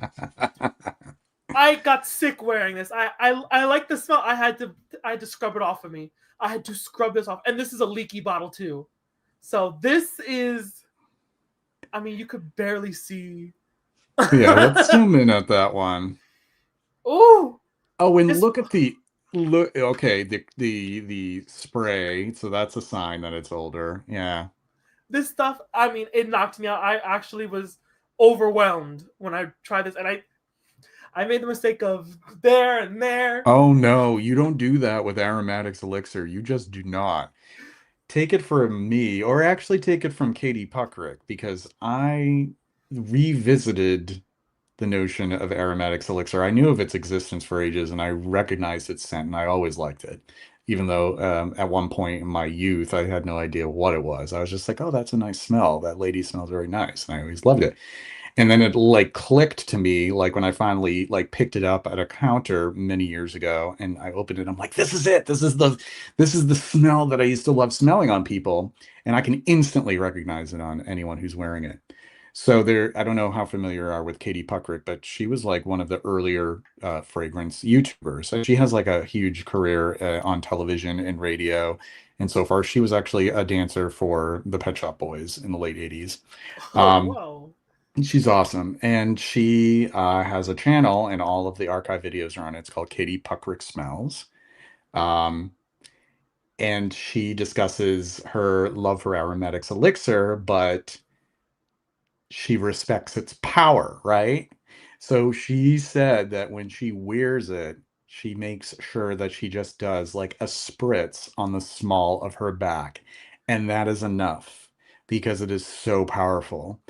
And I remember she was talking about how, she was taking a walk with a friend, and the friend was like, "Oh, wow, is that a tree? It smells so good. Like, what is that?" And she was just like, she figured out it was her. And it was only because of that one spray on the small of her back. So you have to respect the power of Aromatics Elixir, or it will disrespect you. That being said, it is like in my top 10 fragrances of all time. And that's coming from Really? somebody who has in his library 1,200 fragrances, Oh my god. like top 10, top 10, I had because someone his, comment. Sorry, you go. Sorry. no, no, no, no, go ahead. So I was just they rambling. said I can't wear this. Only do a spray on the back of the knee, and I'm like, that makes sense because there's no way I could wear this Yep, any closer than the knee. I couldn't believe it. How strong this is! Like when I think of strong fragrances, this is what I judge it by. yep, I think Poison, Youth Dew, Aromatics, but even Youth Dew is not as strong as Aromatics Elixir. Like this yeah. is just a whole new like Poison. I would say yes because the way that one projects is as insane. But this is like I mean, this bottle is specifically heavy. Heavy. Yeah, but test that out. Just wear it like somewhere not around where you breathe, because you will be able to smell the sillage from down here, like, like just spray. I do it, and I'm like, wow, and then I'll catch whiffs and be like, wow, that's awesome, and I don't even have it anywhere near me. So Right, right. yeah, yeah, no, that's the secret to it. But that being said, I I just think it's beautiful. It's Oh, such a absolutely. like, it's something Absolutely. that just is like so pastoral. Like, you just think of like the countryside, and these grasses and freshly mown hay and like chamomile flowers, and you know just something very beautiful. And the patchouli is something else in it. Yeah, it is singular in design. However, Aramis 900 was the one that I mentioned, is actually, if you wanted a more sheer and less imposing kind of variation on it, and that was marketed to men, you may find an appreciation for that if you can find a bottle that's affordable enough, because of course that got discontinued. But Right. Aramis 900 is a little bit more, a little bit less dense, and the rose is a little bit more prominent. It's muskier. It has like a civet accord. We're not going to start talking about whether there's real civet or not in it. Give me a break. There wasn't real civet. It was an accord. But it's really nice stuff as well. So if you find that the power of aromatics elixir is just too much to behold, then Aramis 900 is your way of getting the satisfaction without the regret. I don't Right, right. without the, oh my God, what did I just do to myself and everybody within, a several yard radius. I couldn't believe how strong this stuff was. And you could watch the video of me spraying it like, No, ah. no, no, no, it's not one of those. I got the full smell, but I don't usually like. I do it at nighttime. You always see my videos are at night because I'm ready to take like a shower and wash it off of me. Yeah. So, but there is time between recording and then editing that I am wearing it. And this one, I shouldn't have sprayed it so much. No, Shouldn't I have wish I could have warned you. Now I can. Just done check in with me. If you discover a new fragrance, or not new, obviously, not a new release, but if like you could just check in with me, like, hey, should I spray this with abandon, or will I really regret it? Well, how Oh should I my. how should I approach this Right, one? right, right. Because Yeah. had you done that, I'd be like, nope, be careful with that one. It'll I back didn't even out. say like I had no I didn't know it was gonna be strong. I just had this mini one that I never sprayed for my grandma, Yeah, and my mom, she's not a fan of this stuff. Probably because my grandma wore it when she was growing up. Not a fan, it's an acquired but taste. Wow, that's like generations. Like her grandmother was wearing it. Wow. Oh, my Wow. grandma, her mom, my grandma. Oh, her Sorry, mom. I was yeah. gonna say, like, wow, that was a hip No, grandma. sorry, She was sorry, a she was sorry. a she was hip My back in the day. Your my great grandma. grandmother. My mom probably. I do have. Oh, I don't remember off the top of my head. My mom could tell me what my grandmother wore because I've had it. Every fragrance I get, I like to bring to Oh, her what's this to see her garbage? reaction, and she knows one. Oh, I wish she would. Oh, I can't remember. I just can't remember it. We Yeah, know what she was wearing. We know what she was wearing. I have it. I just don't know. yeah. It was So either Windsong or Emerald. It was Emerald. Emma Emerald. Road, yeah. Absolutely. That was it. Elevated Classics, welcome. The Aromatics Elixir body lotion is beautiful. The perfume, not for me. Acquired taste. It's an acquired taste. I could see how the body lotion could be more someone's speed. It would have like the same core soul of the fragrance without it, just giving you a headache if you spray too much of it. Like, I just love it though. I love it. I don't spray it like that. I just very lightly. Maybe just one spray on the arm. Like a little modest one, that's it. No, all these overspraying, bozos who do their own, no. They think Oh, that they're cool. They have not, no, they haven't tried aromatics elixir. I've gotten Overspray. sent some of those modern stuff, and I see those fragrance guys. It's like, you're gonna really want this. And I'm like, Well, I who are have you? like adult onset asthma, which I have to preface is not because of wearing perfume. It's just something that, I ended up developing. I spoke to like a pulmonologist and they're like, no, it shouldn't have to do with that. And like that makes me feel like when I see people in videos doing that, it actually makes me feel like I'm gonna like start like my like closing up.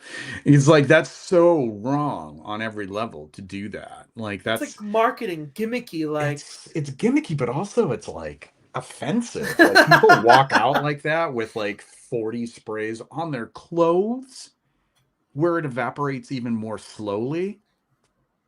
And they probably wonder why they feel like so alienated. Like why people are just like they're like parting the waves, like of everybody's just, you know, get me away from this person. yep, Yeah, I yep. think the whole overspraying thing is just it's ridiculous.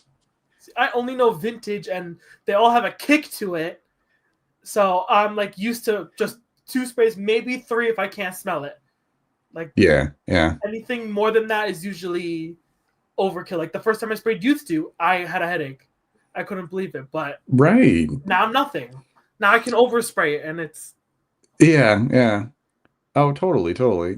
Because you can kind of adapt to it over a while, over time too. And I feel like Youth Do is one where people probably could get away with like putting, sneaking in a few more sprays of it, and it wouldn't have that same kind of like overwhelming impact. Um, Thoughts on Etro New Tradition, if any? It reminds me of Aromatics Elixir. I actually have never tried Etro New Tradition. I do appreciate a lot of Vitro fragrances, but that is one that I just never ran into, and I never really wanted to blind buy it.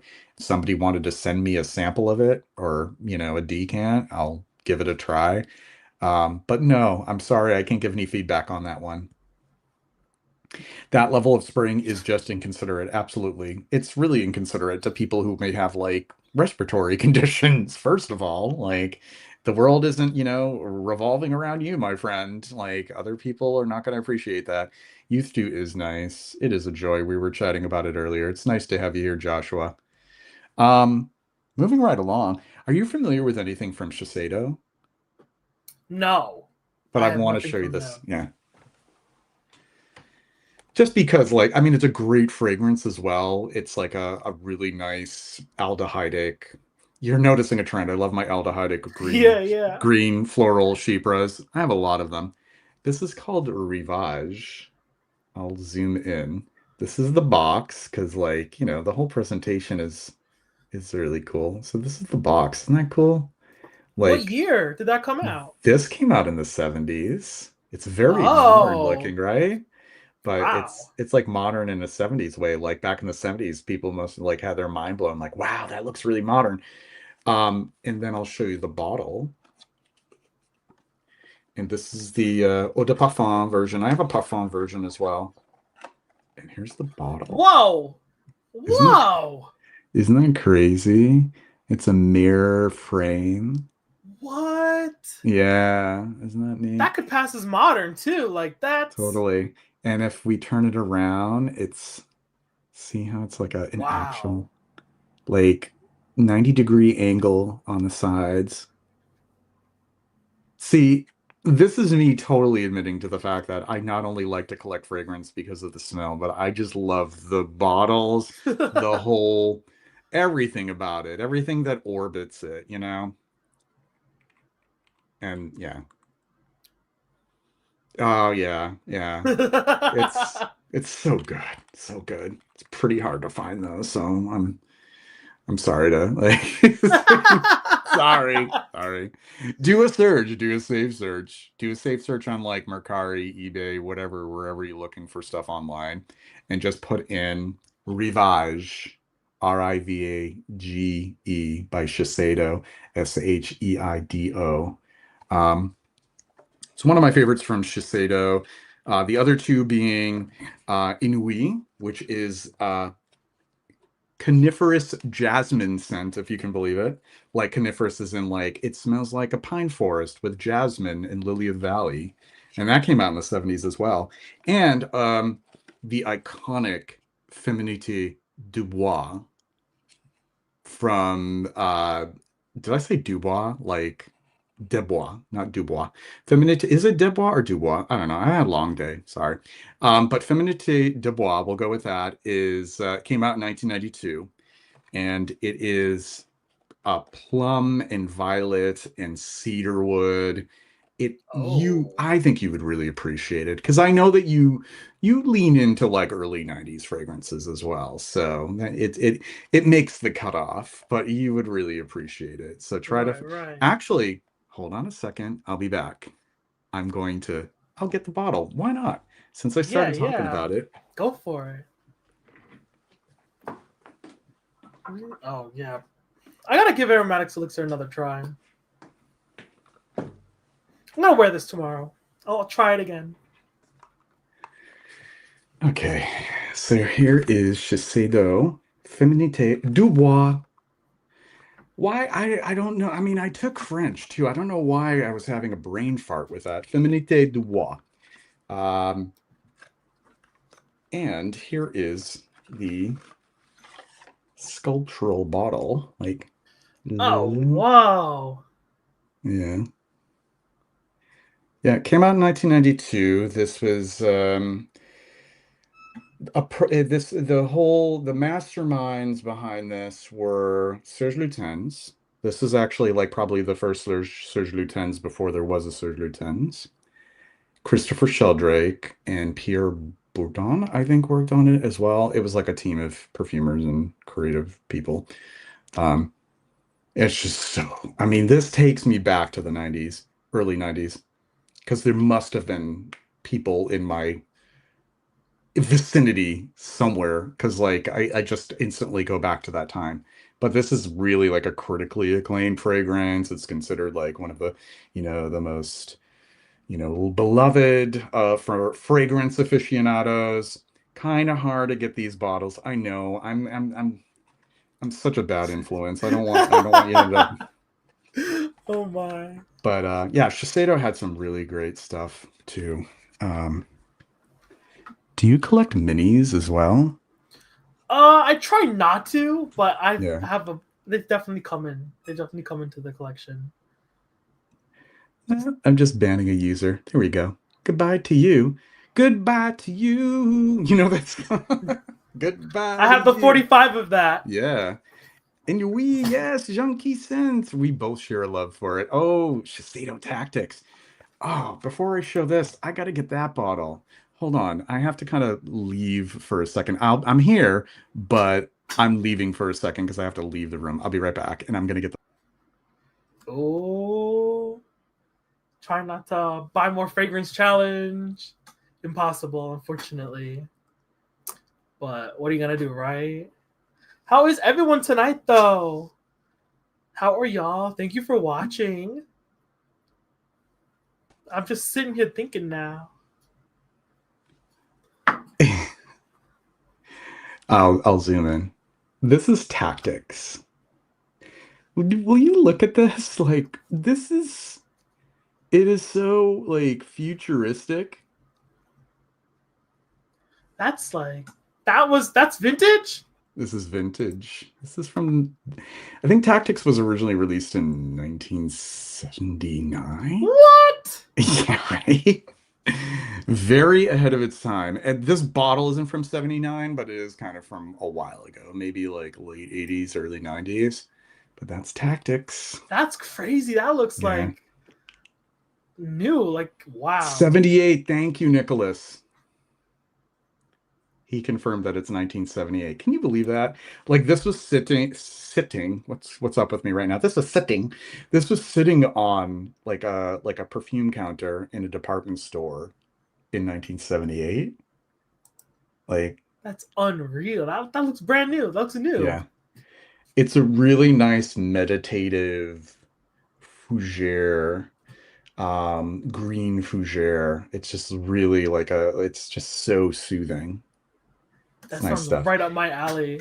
And it's still like in production, but I can't really speak for newer versions. I don't see the eau de toilette on sale for as much, as often as the cologne. And because this is still popular in Japan, most of the bottles that are being sold now are being sold from Japan. So if you want to wait, I don't know, 3 months for it to show up in the mail. Right, Because it right. takes a while for things to be shipped from there, apparently. That's just how it is. So yeah, Tactics. That's another nice one from Shiseido.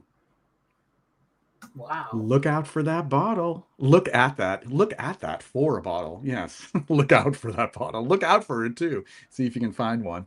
This one I bought it domestically though. Like so, there was somebody in the US who was selling this. So it is a splash. I'm not like a two. How do you feel about it? Do you have to get the spray or are you okay with a splash if the price is right? Because I do the mirror tray videos, I always try to get a spray, like Yeah. or like the most famous bottle of that.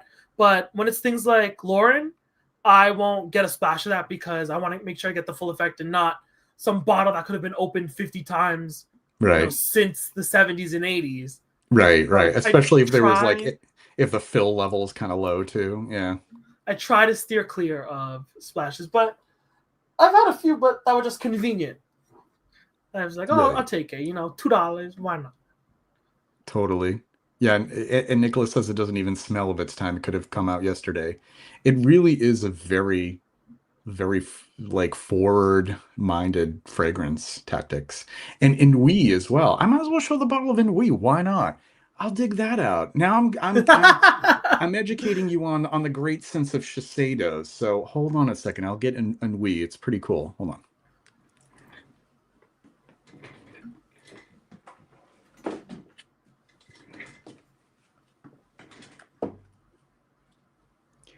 Okay, so here's the bottle for Ennui.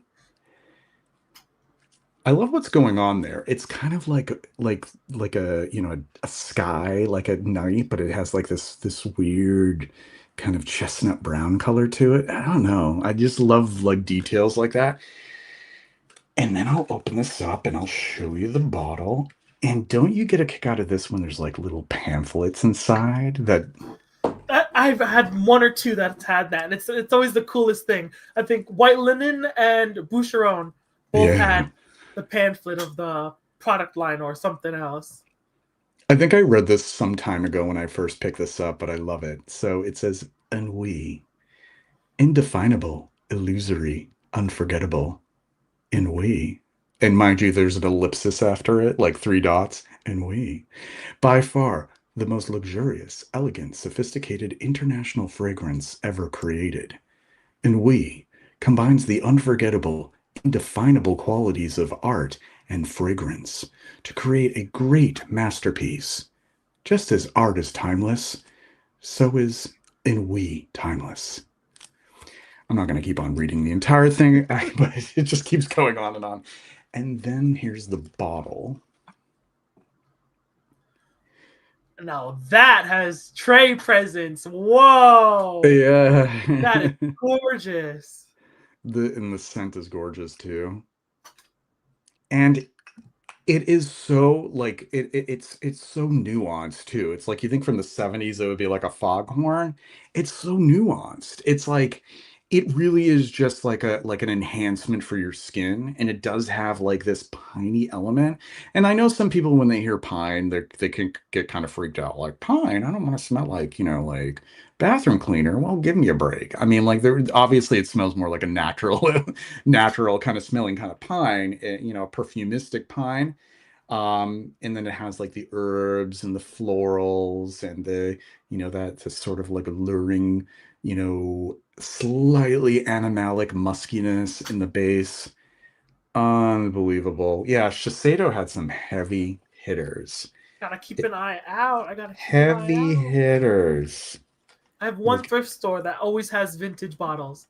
I've gotten the vintage NAs, the vintage Obsession from In, which I could not like, and the vintage Drakkar, all bottles like, and the Obsession Prayer Stone bottle. I smelt it in the Oh middle yeah. section. I've gotten vintage Halston from them too, but the Obsession bottle, I'm like, I smell something. I'm like, there's something old, here's something vintage, and I find the bottle with no cap, and I'm like, you're not about to put this in front Oh. of me with no cap. You're telling me someone at the store took the cap and threw it. So I get on my knees and I start looking on the floor because the floor is dirty too. I see the brown with the gold edging. I'm like, Oh, you found it? I could not believe it. That's like a miracle because usually you just assume that it's just like missing for good, but you didn't give I up. was a little desperate. I was like, there's no way that this cap isn't here because this would not have been put out on the floor without that cap. Right. You were So determined and you found that cap. That's admirable. Love it. Oh, this is the little mini. This is La Perla, and it's like but it's a mini that's full. Which like if it's a mini that's not full, like I don't know, that's a whole other story. Like why didn't somebody just finish it off? Either you just like I don't know. I'm not going to finish it off because I'm a nut and I'm a collector, but you think that like the average like layperson perfume wearer would actually, not just have like half a mini sitting around. So there it is, a little mini of La Perla. oh, that bottle, I'll another zoom in. gorgeous. It is kind of expensive, so I was just like, fuck it. I just am gonna have a mini and I'll be happy with that. And what's not to love? You know what I mean? Like it is just a miniature version. Yeah. So this is not a very good camera. I love like the better quality cameras where you go like that and it actually like focuses, but I've never bothered to upgrade. I'm rocking the same type of camera too. If I had more lights, you couldn't see my face. Like this is so the Yeah. lighting. My camera just you can't even see the color of some of the lights on the wall. It's such a bad camera. Jonki Saint Bichi says on in We is one of the most soothing scents for me. It's soothing. It's like that's all it's very zen. I mean, you think about it, it is, not to like exoticize like Japanese culture, and I'm sure Mishi understands that I'm not really one to do that, and she could probably vouch for me. Like it does feel like zen. It feels like something that you could wear if you are going to sit and meditate. I mean, of course you got to wear it to do anything and go wherever with it, but you know, it just has that feel to it that it, and I really do choose certain fragrances to do certain things. Like there's like fragrances that feel nice to wear to bed, and there are fragrances that, are nice to wear on like a walk. Like and it really depends on the type of fragrance. Right, Um, right. One thing I won't do, and I don't know why this is a thing. I don't wear a fragrance to the gym. What is that all about? Like, why do you wear? Why is like I hear that a lot in fragrance content. Like, this is great for the gym. Like, these are my top 10 favorite gym fragrances. Like going to work out. First of all, you're going there to sweat, so you're not even gonna get the most of that fragrance because like in a relatively short period of time, you're going to sweat it off your body, right? And if it is a powerful one and you're sharing that space with people, you just come off as a fucking asshole. Like, who are you trying to impress at the Yo, gym? You gave me a perfect April Fool's Day video. I'm gonna do 80s fragrances to wear to the gym, and I'm Do gonna put the it. most disgusting, heavy ones you could sweat with. Do it. Like you should Aromatics poison. elixir at the Yeah. Oh, gym. Spray on oh my god. every corner of the body, every Yup. part of the Yup. body. Oh my. That's too funny. It's Poison marketing. for your yoga class. Of You're course, poison. that's a very safe one. Good to wear on an airplane. Right. Good to your Mm-hmm. neighbors will love it. In small Mm. spaces, forget about it. Yeah. Awesome, Yeah. awesome Yeah. smell. Giorgio. Mm-hmm. Yeah. Reapply while Overspray. you're there. Yeah. Just spray it while you're on the plane. It's a gym bag fragrance. Like It's so stupid. It's like the same stupidity as the people who talk about like, oh, do you need this to macerate? Like, it's not a thing. It's not. No, the consumer is not expected to have the product sitting around to improve over time. It's not bourbon. It is not like wine. It is not. It doesn't work the same way. I just find it so dunderheaded that people think that that's a thing. Because, like, it's a thing before it hits the shelves. Because I don't know if you know the whole process. Like, they have to yeah, let yeah. it I've read up on macerate, it. right? So that the, materials sort of like they coalesce with the alcohol, and it takes time before it's ready to, be to hit the shelves. But the way that people think that that's somehow something you need to do to get the most out of your fragrance. Like you're expect okay, there are different ways. There's no wrong way to appreciate fragrance. I've said this. You can not wear it. You could just like spray it from you could just smell it from the bottle if you want.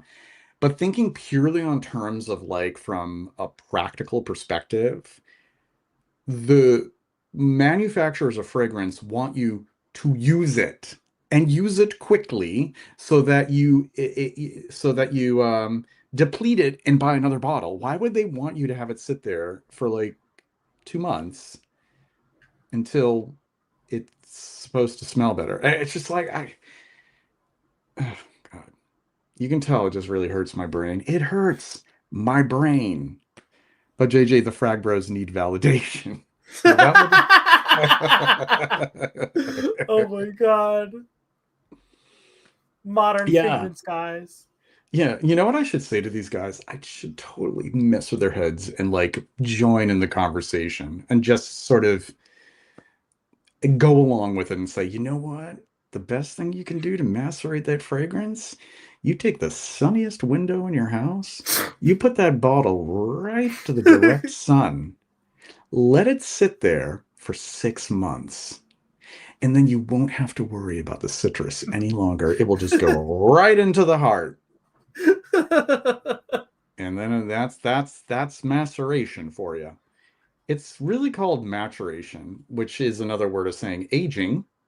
And you can either let it age normally or you can force it to age. It's so stupid. I don't know. I'm like so done with all that crap. I'm so done with like I don't know. Like I can't even take that stuff seriously. I have people asking me that in like my videos. Like they'll leave a comment like, "Oh, how long should I let this sit?" And I'm like, "What do you mean by letting it sit? Like, are you a crazy collector like me who lets this stuff sit around because you want to be like some sort of like eccentric museum curator? Then just let it sit however long you want. But tell me what you mean by that. Like, let it sit until when? Because if you just want to wear perfume, just fucking wear it. You don't have to let it sit around. right. You don't have to let it sit. Like It's what? the modern fragrance culture now. That's all buzzwords. All if you don't Yeah. wear this, you smell like shit, and you'll get no girls. They won't like you. You won't attract the part. Like that's the major selling I see for fragrance guys today. They're like, you want to smell good to girls, and that's it. And now we have kids buying Jean Paul Gaultier fragrances. Like it's There's crazy. just some sort of irony behind that too, because I think about it. It's Jean-Paul Gaultier. It is a male torso that is well endowed. Yeah. Like coming from the toxic masculinity, y'all are buying quite a quite a bottle for that. Quite a bottle for that. Like, Yeah, I know. There's a lot of things like that are pretty ironic. Yeah, but about attracting other people, it's called having a personality, and there's not going to be any wear for fragrance. yourself. Like, It's not going to be anything. And it's like this, so it's just this sad, desperate delusion that that's where you need to focus your energy, you know? And it's like sad too because there's so many ways that you can appreciate fragrance. And like I said, I'm not a gatekeeper. You can enjoy it however you want. Like I have people getting on my case because like, oh, y'all, none of your fragrances are half full. Why don't you wear them? It's like because I'm a different kind of fragrance person. I'm a collector. People collect cars and they don't drive the cars. Like I just like they're not, yeah, yeah, yeah. they're not making sure every one of their automobiles has 200,000 miles on them, you know? So it's like, who am I to say? But I think the sad thing is for the people who get into fragrance as a hobby for all the wrong reasons, because they feel like somehow it's going to make them more desirable as a person, whether having peers around you who respect you or getting a little bit of too. You know what I mean? It's like, Yeah. it's just not gonna work that way, man. It's like I hate to break it to you. And then all of these carnival barkers and charlatans and manipulators who prey off of that insecurity too and just go right along with it and like they collect their meta and their YouTube income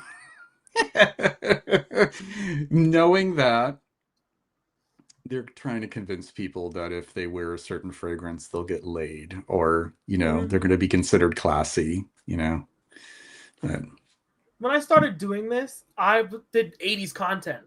So I was just doing an extension of 80s content. But then people come to me and they're like, "Do you know this person who reviews fragrances?" And I'm like, I don't really follow anyone who reviews modern fragrances because right. that's just I'm into the 80s and in an extension to that, the fragrances of how it smelled, how we can connect to it. Yeah. So it's so weird to see how these fragrance bros market themselves with their fragrances the way the 50 sprays on one arm or appealing to your sexuality, like insecurities. It's just crazy.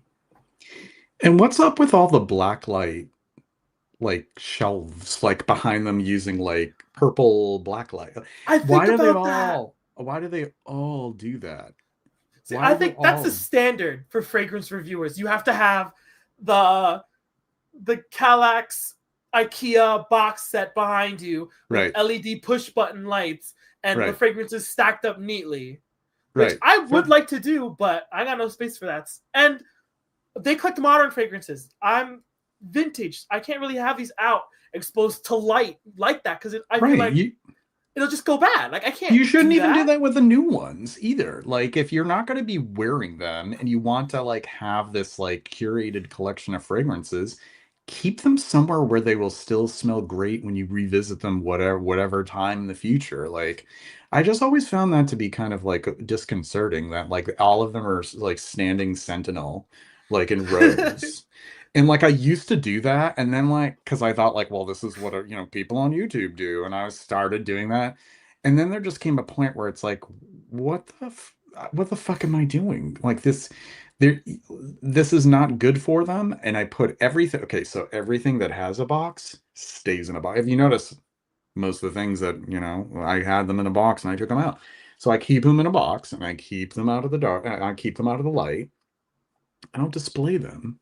It's just, I don't know. It's weird. And I also felt like this self-consciousness about contributing to like the consumer engine and like you know what I mean, like it's kind of hard to avoid it when you are creating content for people who are collecting fragrance. It's like I'm not going to sit here and say like I can I'm discouraging people from buying things, like I know I can't do that, but there's something about the conspicuous aspect of it that weirds me out, like the conspicuous aspect of like displaying everything like that. And that's not even as bad as like, I don't know. I mean, maybe like I don't want to knock it, but when people all they do is unbox, but they don't even talk about it, it's like at least talk about it. Like you can unbox it, that's fine. But it's just weird when it's just like a video and they're just opening a box. And it's just like, okay, well tell us about it. Like It's like what made you clickbait. what's that? Clickbait. Clickbait, yeah. Tell us more about it. Why are you so rapidly opening this box? Like what is it that is just filling you with excitement about this item that you received? And then maybe it just makes more sense. But I'm overly opinionated, and that's nothing new to people who watch my channel. Those YouTuber displays look so unnatural. They do look so unnatural. That's why I want to use factices. Behind you that would look great, and then put That's like yeah. other Gen X memorabilia, like the whole wall I got going on here, like for a display like that. Well, that's what I think it's great about you as a content creator is it's like fragrance is one element of it, but your enthusiasm for a lot of things from that time period, from that time range, it just all sort of integrates.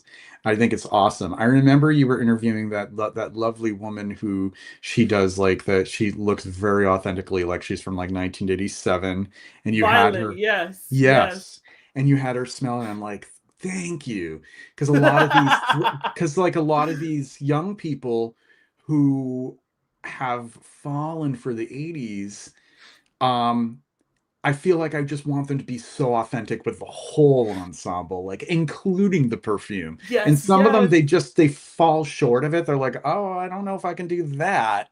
Because people are It's because our very noses today are trained to be super sweet, super sugary. right, right. Like when you smell 80s, I could not believe the whiplash of like when I got Halsted, I did not like this. I was like, this smells so weird. What is this? I Yeah. was like, I don't know. I forced myself to like it, and now I love it. It reminds me of great times with friends. And I also get a lot of questions like, do you have anything that's like cherries or cupcakes? And I'm like, for the 80s? No, they weren't really No. messing around with cherries, like unless it was like a little like it maybe if it were sort of like an accessory cherry note that went along with like a tobacco or something, Yeah, they yeah, didn't really yeah. show up very often to begin with. Definitely not cupcakes because they didn't even use maltol until 1992. Like one of the first fragrances, and you're well aware of it, I'm sure, that used maltol to any level that would be discerned as like something gourmand was Angel from Terry Mugler. There wasn't really a gourmand anything. Like it wasn't even called a gourmand at the time because it predated the concept, but it was sort of like the grandfather or grandmother of gourmands. And before that, the idea of smelling like something that's literally edible just wasn't associated with perfume. And anything that was in perfume that would be considered edible was always counterbalanced by something that wasn't. So a little bit of like, the palatable with the poison, not to use poison as a reference, but you know what I mean? Like something that just is just inherently a perfume. So it's interesting how the concept of gourmand has developed over the past 30 plus years into what it is today. And I almost kind of feel like, I don't know. I mean, I'm predicting this and I could be completely off the mark, that we're at the sort of like the ending arc of it, and people are just going to be like, I've had enough of this. And they're going to want things to be more like that classic, you know, the whole is greater than the sum of its parts, the gestalt kind of perfume, where it's like there's so many different kind of like aspects to it that smell like, green, but also sweet, but also, you know, powdery, but also kind of like this texture and that texture and all those kinds of things. Like there's going to be like a renewed appreciation for that. And I think that we're starting to see that to a degree with a lot of like, and I know that you're not really paying attention to modern stuff right now. And frankly, you don't have to because I just love that you're just focused on this right now. But like in modern perfume, the indie perfumers and the more artisan perfumers who are not like at the mercy of, you know, stockholders and shareholders and, and focus groups and making certain, meeting certain, goals as far as like sales and so on and so forth, that they're more experimental, they're more um reaching into that. And I think that they're going to set the tone today for how perfume is going to evolve in the next several years. Does that make sense? Yeah, I can see that with So, the fantasy notes are a big deal right right. now. Oh, totally. And some pretty zany ones too, that it's like, wow, this is pretty cool. Yeah. The Not Michelle all of Visage one, what's I think that? it was leopard print in Michelle Visage's new fragrance. I've been sent that, and I've Yeah. seen videos people talking like, "What does leopard print smell like?" Right, right, right. And then some people think it's goofy because it's like, oh, well, how does that really even have a smell? But it's about the notion of what something could smell like. Think about what if it had a smell? Imagine what Right. that smell Yeah. would be. And I often think about that, like some things don't have a smell, but what would it be like if it did? And how would a perfumer create that, Make vintages great again and make vintages great again. But I already have like a deep burgundy red happening. Like, make vintages great again. I would like, God, people would lose their shit if I had something like that.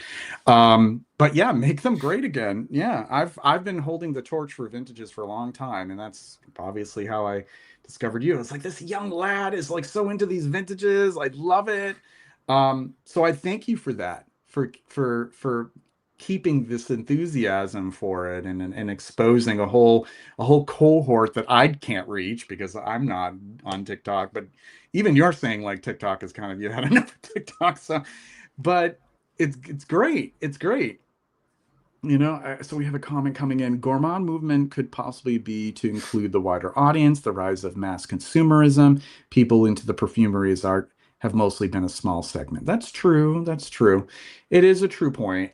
I think that, it it isn't out of the realm of possibility that we could see it kind of shifting a little bit, though. I'm not saying it's going to be like experimental, like like people going into like Sephora to buy like, like something that smells like, I don't know, molten lava or something. But they'll go in there and they'll probably be more willing to smell flowers that are not sugar dusted, that are Yeah. not like Yeah. that it doesn't always have to smell like, a dessert or something kind of like clean and inoffensive, that there is like a little bit of zhuzh in it that gives it character. I feel hopeful of that for that. Hello, Mandarin Melon, very late. Hello to you. Yes, we are at 9:03 p.m. here, Eastern Standard Time. Great to have you. We're going to be wrapping up pretty soon, though. Scent of the day, Romanza from Mask Mulatto. Very nice choice. It's a lovely one. Well, why don't we wrap this up? We'll do backstage. So backstage basically is we won't be live. We'll chat a little bit there before, we retire for the evening. And I'm gonna start a little bit of music here. I wish I had another hand to do this stuff, to have like a little music playing in the background. It's a one-man show here, and then there's my guest. So yeah, that was a great chat, Roman. Thank you so much for accepting my invitation to have a conversation on a live stream. Thank you for I inviting me. Thank You're you. welcome. And any menaces that were in the chat, I immediately, they were gone. I was able to Thank you. handle it all on Thank my you. own. So persona non grata immediately. So the next one that we have will be in a month. It will be March 5th, and that will be with Stephen Guntarski. You may know him from Lucky Scent, and they actually have a podcast. It's just perfume as well, and he has a wonderful um, YouTube channel as well that you should check out. So he'll be joining me in a month. So stay tuned for that, and we're going to wrap things up. Take care. We'll talk to you all soon.